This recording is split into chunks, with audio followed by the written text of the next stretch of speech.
Hey guys, Divyansh and welcome back to another episode of football daily. और आज के episode में हम लोग 3 मैचेस का प्रीव्यू करने वाले हैं, जो कि मेरे को लगता है कि चैंपियंस लीग मैच डे 5 का जो आधा पहला दिन है वहां पर भाई इनकी स्टोरी लाइन यहाँ पर सबसे ज़्यादा इंटरेस्टिंग है। और एज अ न्यूट्रल फैन या आप किसी भी इनमें से 6 टीम में से किसी भी फैन हो सकते हो भाई, आपके लिए बहुत सारी चीज़ें हैं देखने के लिए। देखो, सबसे पहले हम लोग बात करेंगे यहाँ पर बार्सिलोना वर्सेस पोर्तो की, उसके बाद बात करेंगे हम लोग पीएसजी वर्सेस न्यूकासल, और बात करेंगे हम लोग मिलान वर्सेस डॉर्टमुंड की। बार्सिलोना वर्सेस पोर्तो की अगर हम बात करें तो सबसे पहला सवाल ये आता है कि ये मैच एक नॉकआउट की तरह फील क्यों होता है। क्यों यहाँ पर बार्सिलोना की अगर मैनेजमेंट की बात करें, क्यों यहाँ पर जावी अपने प्रेस कॉन्फ्रेंस में बार बार एक चीज़ बोल रहा है कि ये मैच यहाँ पर हमको एक नॉकआउट या फिर एक फाइनल की तरह फील करता है। और सिर्फ जावी नहीं बल्कि पेड्री ने भी अपने इंटरव्यू में यही चीज़ कहा। देखो, पहली चीज़ तो ये कि अगर आप अभी तक के बार्सिलोना के मोमेंटम की बात करते हैं तो उन्होंने ये गेम को टफ अपने लिए ही बना दिया। अगर इस गेम को टफ की बात करें, अगर इस गेम की स्टेक्स की बात करें, तो यहाँ पर बार्सिलोना ने खुद अपने आप ये गेम बनाया है इतना डिफिकल्ट। अगर मैं यहाँ पर पॉइंट्स टेबल की बात करूँ तो बार्सिलोना तब तक बहुत सेफ है जब तक वो इन आने वाले 2 मैचेस में से 3 पॉइंट्स तो उठा ही ले। अगर यहाँ पर आप हार जाते हो तो बहुत सारी स्टोरीज में से एक स्टोरी ये भी है कि पॉइंट्स टेबल में भी चीज़ें थोड़ी सी डगमगाती हुई दिख सकती हैं। अगर उधर शाख्तार ने हरा दिया एंटवर्प को, तो जो कि मोस्ट प्रोबेबली यही लगता है, यही सिनेरियो होगा। अब देखो, यहाँ पर आपको समझना पड़ेगा कि इस पॉइंट ऑफ टाइम पे आपका जो गेम स्टाइल है उसकी कोई आइडेंटिटी नहीं है। डेफिनेटली आपका जो मैनेजर है वो यहाँ पर काफ़ी ज़्यादा इस समय क्रिटिसाइज हो रहा है। ऐसे में आपके प्लेयर्स यहाँ पर स्टेप अप नहीं कर पा रहे और इंजरी एक ऐसी चीज़ हो रही है जहाँ पर आप निपटते हुए दिख भी नहीं रहे। अच्छा, इसमें ये चीज़ है कि भाई जावी अब आइडेंटिटी की जैसे मैंने बात करी है, तो क्या आने वाले 3 गेम्स, क्योंकि हमको नहीं भूलना चाहिए गिरोना भी है फिर एथलेटिको मैड्रिड भी है, दोनों गेम्स हार गए, पॉइंट्स ड्रॉप कर दिया, तो टाइटल रेस से बाहर होती हुई हमको बार्सिलोना दिख सकती है और उसमें ज़्यादा टाइम लगेगा नहीं। लेकिन यहाँ पर सवाल ये उठता है कि क्या जावी आने वाले 3 गेम्स में कैसे बैलेंस बनाएगा आइडेंटिटी को इन्फ्यूज़ करने के लिए और रिजल्ट्स भी ग्राइंड करने के लिए।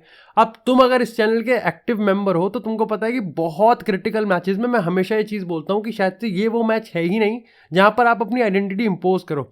लेकिन पर्टिकुलरली किस तरीके से जावी को क्रिटिसाइज किया जा रहा है, शायद से आइडेंटिटी अगर सबसे बड़ा मुद्दा नहीं है तो दूसरा तीसरा मुद्दा तो है ही। तो यहाँ पर जावी का गेम प्लान इस मैच में क्या होने वाला है ये देखना बहुत इंपॉर्टेंट है, क्योंकि आपके प्लेयर स्टेप अप नहीं कर पा रहे। यहाँ पर आपका जो लीड कर रहा है वो लीडर ही नहीं है अभी इस पॉइंट ऑफ टाइम पे। अगर हम लेवेंडोव्स्की की बात करें और इंजरी 1-2 इंजरी और दूर हो, यहाँ पर बिल्कुल ही निपटते फिरोगे। बस खैर फ्रैंकी डियोंग अब वापस आ गया तो उससे भी है, लेकिन टर स्टेगन चला गया कुछ 1-2 गेम के लिए, और उसके बाद गावी तो पूरे सीजन के लिए ही बाहर है। अब सबसे पहली चीज़ हमको देखनी पड़ेगी कि भाई स्ट्रेंथ क्या है बार्सा की और वीकनेस क्या है। देखो, अभी तक जो सबसे ऊपर स्ट्रेंथ मेरे को दिख रही है बार्सिलोना की वो ये है कि गेम्स फिर भी निकाल रहे हैं, बचा पा रहे हैं। जैसा मैंने पिछले रिव्यू वाले एपिसोड में भी तुमको स्टैट बताया था कि सबसे ज़्यादा फर्स्ट हाफ में गोल किसने कंसीड करे, बार्सिलोना, रियल मैड्रिड। लेकिन लास्ट के 15 मिनट में सबसे ज़्यादा गोल स्कोर करके पॉइंट्स किसने जीते, बार्सिलोना। तो इससे ये चीज़ तो पता चल जाती है कि इवन इफ अगर बार्सिलोना पुअर खेल रही है, विदाउट एनी आइडेंटिटी खेल रही है, या फिर आप कह सकते हो कि होपलेस से दिख रही है, लास्ट मिनट तक, लास्ट मोमेंट तक आप बहुत कुछ एक्सपेक्ट कर सकते हो इस टीम से। अच्छा, अगर मैं वीकनेस की बात करूं तो कहां से स्टार्ट करूं।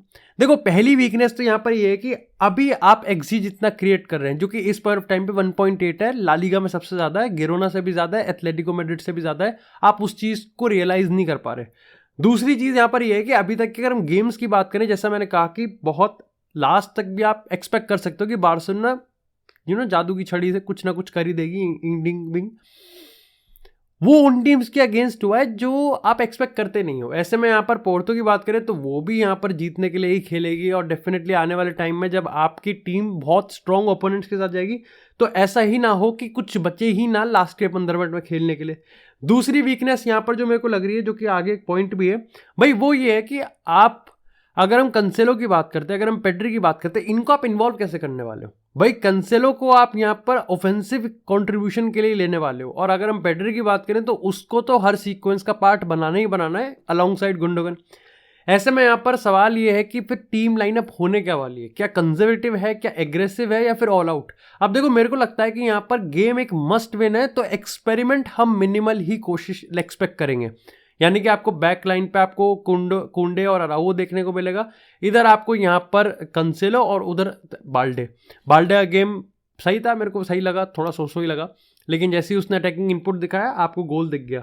मिड की बात करें, यहाँ पर ऑल आउट होती हुई दिख सकती है मेरे को ऐसे पेड्री, फ्रेंकी डियोंग और गुंडोगन, क्योंकि आपको यहाँ पर भाई कैसे ना कैसे करके आपको गोल जीतना ही है और कन्विंसिंग जीतना है। आगे मेरे को लगता है कि यहाँ पर जाओ फिलिक्स खेलेगा और यहाँ पर लेवेंडोव्स्की एंड शायद से लमीन यमाल ना खेले, यहाँ पर आप रफीनिया को खिलाओगे। मेरे को तो उसका कैमियो काफ़ी ज़्यादा सही लगा।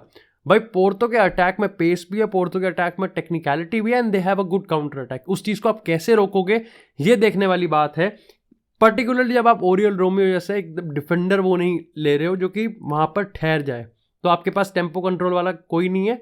हाँ ये है कि डियोंग, गुंडोगन, पेड्री, इन तीनों को आप मिक्स कर दोगे तो सारा ही होल पैकेज ये आपको लाके दे देते हैं। खैर इसी के साथ अगर बात करें यहाँ पर न्यूकासल, खैर एक बड़ा सवाल ये होता है कि भाई क्या ज़ावी की जॉब पे खतरा है, जो कि मेरे को नहीं लगता। हाँ ये है कि नेक्स्ट 3 गेम मेरे को, जैसा मैंने कहा था कि मेक और ब्रेक, आर या पार वाली डील हो सकती है। या तो बार्सिलोना का यहाँ से सीजन बिल्कुल 2 3 4 5 6 छलांग मारेगा, या फिर एकदम लुढ़कते हुए यहाँ पर बहुत नीचे आ जाएगा कि हाँ ज़ावी सैकिंग पे बात हो जाएगी। पलट जगते ही, मतलब फुटबॉल में यार चीज़ें बहुत तेज और बहुत फास्ट स्पीड पे काम करती है। इसी के साथ अगर बात करें न्यूकासल वर्सेस पीएसजी की, मेरे को लगता है कि एक टीम ऐसी है, देखो दोनों के रिजल्ट अच्छे आए हैं। न्यूकासल यूनाइटेड ने यस चेल्सी को हराया, लेकिन तुमको ही पता है क्या चेल्सी है। अगर हम यहाँ पर पीएसजी की बात करें तो पीएसजी ने भी मोनाको को हराया, लेकिन अगेन तुमको ही पता है क्या लीग है। बट ठीक है, दोनों पे क्वेश्चनेबल आप क्लेम्स कर सकते हो, लेकिन दोनों टीम्स ने बहुत कन्विंसिंगली मैच तो जीते हैं। उधर 4-1 से जीत हुई है, तो इधर इन्होंने पीएसजी ने 5-2 से तोड़ा है। यहाँ पर आपको समझना पड़ेगा कि न्यूकासल यूनाइटेड अभी एक इमोशनल राइड पे चल रही है और वहां पर सेंटी सी टीम लगती है। पर उसके पीछे रीजन यार ये है कि देखो न्यूकासल यूनाइटेड के होम में जो गेम होता है उसकी वाइब अलग होती है, लेकिन न्यूकासल यूनाइटेड अवे थोड़ी सी लेथार्जिक लगती है, थोड़ी सी थकी हुई लगती है और थोड़ी सी टूथलेस लगती है। उसके ऊपर से मतलब ऐसा लगता है कि पैर की छोटी उंगली में भी इंजरी होगी ना तो यहाँ पर ये टीम रेलीगेशन में ना आ जाए। मजाक कर रहा हूँ, बट असल में पॉइंट वही है कि आप इतनी इंजरीज हो गई है कि आपको यहाँ पर अकेडमी के प्लेयर्स बीच में खिलाने पड़ रहे हैं। खैर वो अब अच्छी बात है कि माइलेज अच्छा चल रहा है, लेकिन still that's not the problem. वो सॉल्व नहीं है, वो सॉल्यूशन नहीं है जो कि पीएसजी के फेस में आपको प्रॉब्लम साफ देखने को मिलेगी। अगर हम पीएसजी की बात करें, पीएसजी ने 5-2 से हराया, लेकिन जो रीसेंट टाइम्स में उनकी परफॉर्मेंस आ रही है उसके पीछे बड़ा रीज़न ये है कि अटैकर्स में सिंक्रोनाइजेशन आ रहा है, सिनर्जी आ रही है। अब असेंसियो भी वापस आ चुका है, उसमें मैं थोड़ा सा एक स्टेटमेंट है मेरा, वो मैं ज़रूर दूंगा। 4-3-3 में यहाँ पर जो कमबैक मारा है, ये जो 4-2-4 का जो इन्होंने वो एक्सपेरिमेंट करा था, उसके बाद फिर 4-2-3-1 हमने देखा भी था जब यहाँ पर न्यूकासल यूनाइटेड ने 4-0 से तोड़ा था, तो वहाँ पे 4-2-3-1 ही खिलाया था। अब आप यहाँ पर 4-3-3 लिया है, उसका सबसे बड़ा स्ट्रेंथ क्या है? उसका सबसे बड़ा स्ट्रेंथ भैया यहाँ पर यह है कि आप एक तरीके से विंग पे 1v1 बेस्ट ड्रिबलर्स के साथ हो। एम्बापे तो है ही best in the world 1v1 में, और उस्मान डेम्बेले भी आपके गेम को अनलॉक कर सकता है। ऐसी नहीं ज़ावी का वो मेन मैन बना हुआ था, तो ये सबसे बड़ा स्ट्रेंथ है। आप देखो टुकल की बात करें, लुइस एनरिके की बात करें, ज़ावी की बात करें, सबके लिए उस्मान डेम्बेले हमेशा से एक रेवोल्यूशन प्लेयर रहा है और रिसेंट टाइम्स में उसने फुटहोल्ड जमाया है। असेंसियो की बात मैं इसलिए कर रहा था क्योंकि अगर आप 3 स्ट्राइकर्स की बात करते हो तो आपके पास यहाँ पर कोलुमुआनी है, अंडू पांडू कोलुमुआनी है, उसके बाद गोंसालो रामोस है, उसके बाद यहाँ पर आपके पास असेंसियो है। रिसेंट टाइम्स में देखा गया और एक्सक्लूसिव रिपोर्ट्स में भी यही आया है कि भाई लुइस एनरिके चाहता है कि उसके स्ट्राइकर्स यहाँ पर फॉल्स 9 की तरह खेले, ड्रॉप करें, जिससे यहाँ पर स्पेस क्रिएट हो विंगर्स के लिए और वही 1v1 वाला हिसाब बने। असल में बात यह है कि जहाँ कोलुमुआनी कर सकता है, गोंसालो रामोस भी कुछ हद तक कर सकता है, लेकिन जो वो आदमी सबसे बेस्ट तरीके से ये चीज़ कर सकता है वो मार्को असेंसियो है। अब खैर असेंसियो इंजरी से वापस आया, 2 महीने बाहर बैठा हुआ था, तो इमीडिएटली मैं एक्सपेक्ट नहीं करता कि वो स्टार्ट करेगा। ऐसा मेरे को लगता है कि यहाँ पर कोलुमुआनी ही स्टार्ट करेगा, जिसने पहले 4 चैंपियंस लीग के मैचेस स्टार्ट करें। डिस्पाइट शुरुआत में ऐसा लग रहा था गोंसालो रामोस को थोड़ा एज मिल सकता है। न्यूकासल यूनाइटेड का मेरे को लगता है कि गेम सबका सॉफ्ट स्पॉट है, बिकॉज न्यूकासल यूनाइटेड एक इमर्जिंग पावर है, पीएसजी थोड़ी सी चूतिया सी टीम है, लेकिन मेरे को यहाँ पर लगता है कि पीएसजी क्लिक कर जाएगी और यहाँ पर क्लच कर देगी। हाउएवर अगेन, क्या न्यूकासल यूनाइटेड जीत नहीं सकती? देखो जीत सकती है अगर 2 काम करते हैं, एक तो प्रेस और दूसरा डिफेंड। ये डिफेंड वाला फैक्टर है ना, ये इमीडिएटली विद प्रेस है। देखो न्यूकासल यूनाइटेड अगर जिस तरीके से चेल्सी के ऊपर जीती थी, अगर आपने वो गेम देखा हो तो आपको पता होगा कि उन्होंने जब प्रेस करा था वो बहुत एग्रेसिव, रिलेंटलेस और कंसिस्टेंट था, और अच्छी एफिशिएंसी के साथ करा था।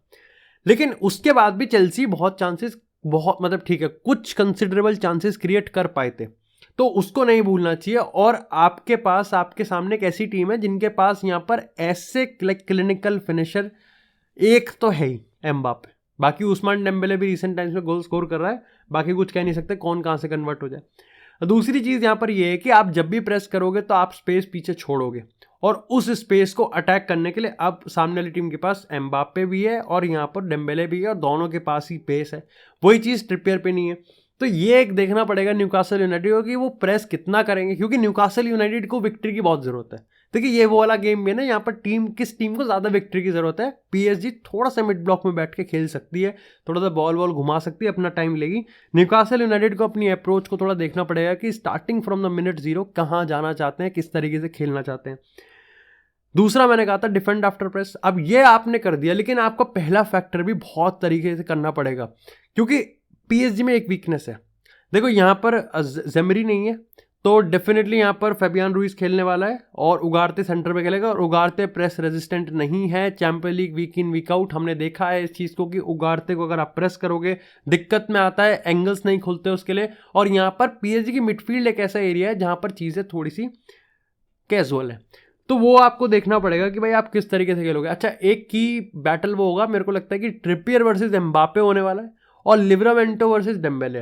देखो लिवरामेंटो पर्टिकुलरली बहुत सही लगता है मेरे को, और ट्रिपियर आपको ज़रूरत है ऑफेंसिव के लिए, तो ये एक देखना पड़ेगा। ये दो की बैटल्स हैं जो कि मेरे को काफ़ी ज़्यादा इंटरेस्टिंग लगने वाले हैं। साथ ही अगर तीसरे गेम की बात करें तो आता है यहाँ पर मिलान वर्सेस डॉर्टमुंड। मेरे लिए तो गेम ऑफ स्क्रैपी है, क्योंकि मिलान के, अब खैर गेम ऑफ स्क्रैपी मैं तुमको थोड़ा मोमेंटम से समझा देता हूँ कि मिलान के अगर मोमेंटम की बात करें तो स्टीफन पियोली पे अभी यहाँ पर वोट ऑफ कॉन्फिडेंस है नहीं मिलान के फैन बेस का, क्योंकि इतने साल हो गए, 2-3 साल हो गए इसको, और अभी तक अपनी आइडेंटिटी यहाँ पर इंड्यूस नहीं कर पा रहे। बहुत ज़्यादा इंडिविजुअल प्लेयर प्रोफाइल्स पे काम करते हैं, उसमें भी जो इंडिविजुअल पे काम करते हैं वही नहीं है। राफेल लियाओ इंजर्ड है, और यहाँ पर अगर हम जिरूड की बात करें तो जिरूड सबसे बड़ा प्लेयर होगा, और उसके बाद सबसे एडवांस पोजीशन खेलते हुए हमको दिखेंगे लोफ्टस चीक।